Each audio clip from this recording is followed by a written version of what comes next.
The Dolor Factor is sponsored by Ladera, a romantic paradise. Lime, value every moment. Illuminous, your transformation begins here.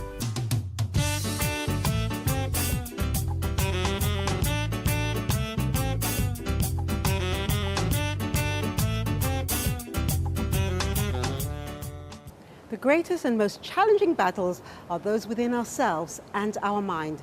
So says Dr. Erica Joseph from Dominica. She has spent most of her life encouraging others to raise their self-esteem despite going through many soul-destroying challenges herself. It is these challenges that have kept her going and helped her publish 5 books. Discipline yourself.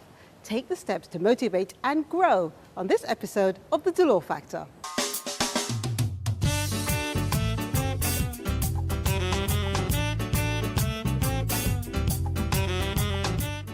Hello, welcome to the Dolor Factor. I'm Delia Dolor. As I said earlier, we're in Dominica and we are so excited to be here. And our sponsors are Jungle Bay Resort and Spa. Thank you so much for your continued support. When we first started looking at producing some of the shows here, I asked many people what did they want to talk about. And of course, some common things came up: relationships, health.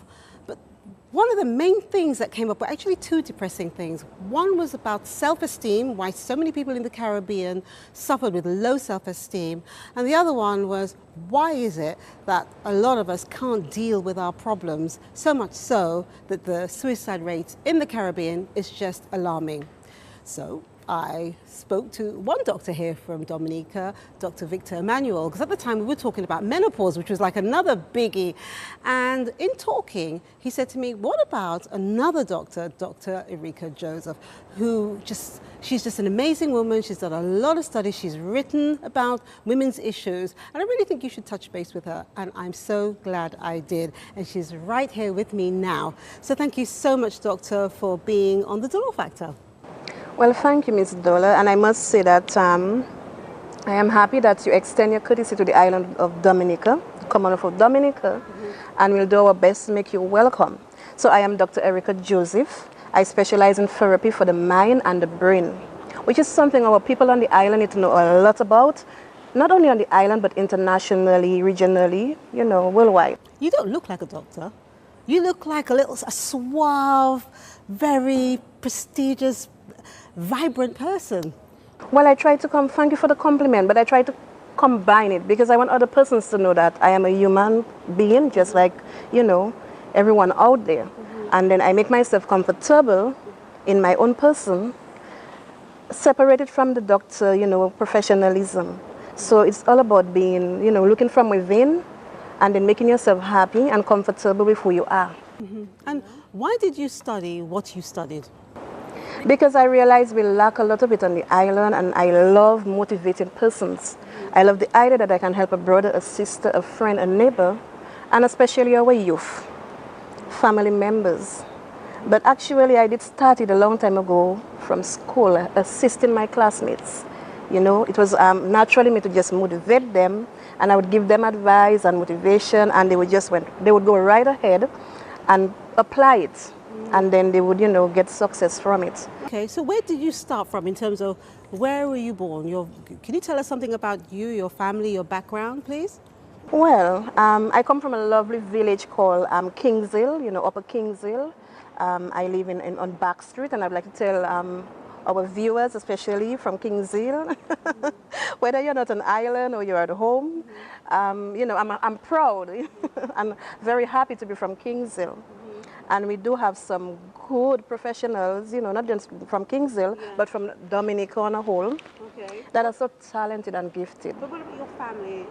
Well, my family, I have a mom. My mom is still alive, and as well as my dad. I do not have any sisters. I have only brothers. Wow, how many? Well, I'm the only girl, 5 of us. Oh wow, so you were spoiled, right? Well, not really. You were? It was very challenging growing up as the only girl among, brothers, and I am the first. I'm the first from my brothers. And I can tell you, I had to look out for them. So while looking out for them, also had to focus on myself and my well-being. So it's not, it was not easy. Okay. It was very challenging growing up. Okay. So You say it was very challenging, but I'm sure from what you're going to say to us later on in the program, those challenges made you or formed part of who you are today, would you say? Well, yes, I can say that because of the challenges that I've experienced, it shaped me and molded me into a better, stronger person with a really strong and healthier mind. Okay, okay. So from your childhood going to school, you said you were always encouraged by kind of helping people and so on and so forth. At what point did you realize that this was not just going to be a casual thing, this is something that you were going to take professionally? When the persons that I assisted from my earlier years, they would meet me and tell me, you know, you're good and you know, you're natural. And what you told me, it actually worked. You know, and sometimes they tend to think that because you're so gifted in that area, it's like magic, but it's not. God gave us talents, and when you know about those God-given gifts and you make good use of them, it feels like, you know, too good to be true.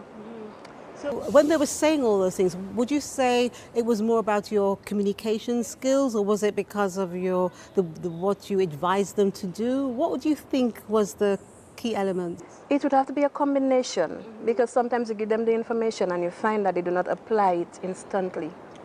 So, you know, you have to keep in touch with them, you have to persuade them that it's important that they take action, especially when you let them know how the mind works. Because when you look at the steps that the mind goes through before you can really get manifestation, or, you know, for whatever that you want in life, whatever success that you want in life, you're better able to apply what you have to apply. So it's not just the communicative or communication skills, but it's all about taking action to get the results. Well, that's one of the reasons why you're here with me, because, of course, the Dolor Factor doesn't just air in the Caribbean. We are an international production, and the subject areas that we discussed on the phone, I don't care where you say you live, wherever you live, it's pertinent to you. Yes. Whether you're the one who is, I say, suffering or experiencing the issues we're going to be talking about, even if you do or you don't, I know for sure our viewers will know someone who has. That's right, that's right. So what is your ultimate aim for being here? What do you hope that our viewers will take away with them at the end of the program? Well, my aim is to ensure that the viewers will find out the important steps into tuning up their mind and making good use of it, because, I mean, that is what they have at the moment. They may not have other things, but they have that at the moment. And I want to make sure that they know the action, that it's important to apply action, because you can have a wealth of information, you can be wisdomatic, that's not all. You have to know how to apply the action. So I would really like them to absorb that information, you know, and look within themselves, and we do not need to know what circumstances they are faced with if they intend to keep that to themselves. But what they need to know, however, is how to apply the action in order to get the results. It's important. And I think what also is very important is not knowing not only how to apply it, but to take that first step to apply it, because that is so important. A lot of us, we do know that we need to change our lives. We do know that we need to do something. Sometimes we know what that first step is, and we procrastinate, we don't do it. Sometimes we don't know, and we use that as an excuse. Because we don't know, we just stay stuck in that rut. Well, we should have no excuses, because we know that what we are going through at the moment is detrimental, it's sad, it's making us unhappy. It is bringing down our self-esteem. It is terrifying us to the fact that we feel to ourselves that there is no purpose for living anymore. And the fact that we are going through that, or whoever is out there experiencing that, we need to stop relying on ourselves at the moment. And we could at least find persons within our society, our family members. Because sometimes we have 1 to family members, they are concerned, you know, they care. And when they reach out to you, do not just shun them off and brush them off and turn your back. So we need to let them know that no excuses, no more excuses.